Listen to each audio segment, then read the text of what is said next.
අපි බලමු භාෂාව. දැන් භාෂාව කියන එක මේ භාෂාව කියන එක දිගනත් එක්කම අපේ සංනිවේදන ශේෂ්ඨයේ සුවිශේෂී වර්ධනයක් සිදු වෙනවා කියලා අපිට කියන්න පුළුවන්. ඒතර භාෂාව මොකද්ද මේ භාෂාව කියන එකේ තියෙන්නේ? මිනිසුන්ගේ අදහස් හැඟීම් තොරතුරු දුරමාර්ග ගැනීම සඳහා නිර්මාණය කරගත් සංකේතාත්මක ශබ්ද පද්ධතියයි කියලා අපිට කියන්න පුළුවන්. සාමාන්‍යයෙන් භාෂාවක් කියන්නේ මේ විදිහට අර්ථය ගන්න අපේ භාෂාව සාමාන්‍ය පුතේ අද වෙනකොට භාෂාවල් මුළු ලෝකෙම තියෙනවා 6000ක් 5000ක් වගේ ආසන්න ප්‍රමාණයක් තියෙනවා. නමුත් මේ භාෂාවල් වලින් නිවැරදි අක්ෂර මාලාවක් සහිතව තියෙන භාෂාවල් තියෙන උපරිම 400ක් 500ක් වගේ තමයි. එතකොට මේ භාෂාව දැන් ගැන අපි කතා කරනකොට මේ භාෂාව ඇතුලේ කොහොමද?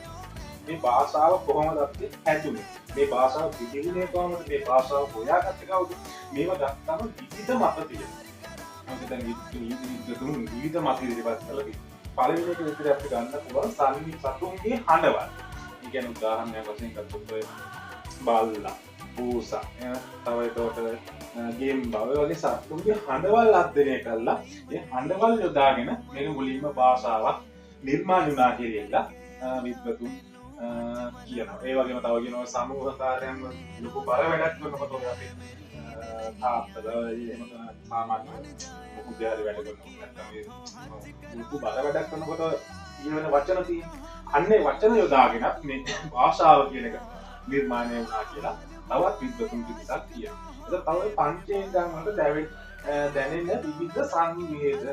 ඒ කියන්නේ කවුරුහරි අපිට නිකුවත් ඒ වගේ දෙයක් වුණොත් පස්සේ අපිට ඔටෝ මේ වචන එනවනේ එළියට. ඒ වෙන ශබ්ද ඒ කියවන දේවල් යොදාගෙන මේ භාෂාව කියන එක නිර්මාණය වුණා කියලා තවත් කිසිසක් කියනවා. ඒතකොට තව අතීතයේ පැවතිච්ච සිතුවම් ඒවෙන් අරගෙන භාෂාවල් නිර්මාණය වුණා කියලා කියනවා.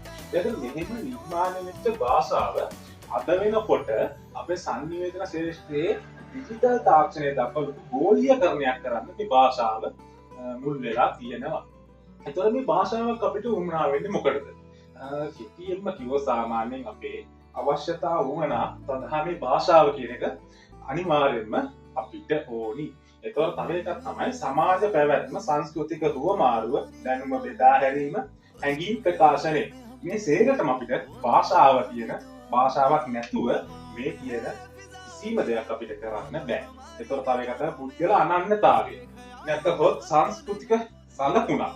සංස්කෘතික ලකුණක් විදියට අද වෙනකොට මේ භාෂාව කියන එක යොදාගෙන තියෙනවා. සිංහල, දෙමළ, මුස්ලිම් මේ වගේ ඒ සංස්කෘතික සලකුණු වලට යොදාගන්නේ මේ භාෂාව උපයෝගී කරගෙන. ඒතර මේ භාෂාව කියන එක සාමාන්‍ය මීඩියා කරන ළමයින්ට ඕන තාමත් අමතර කරමුත් භාෂාව කියන එක ඉගෙන ගැනීම පොඩි අධ්‍යයනය කිරීම අපිට වැදගත් වෙනවා.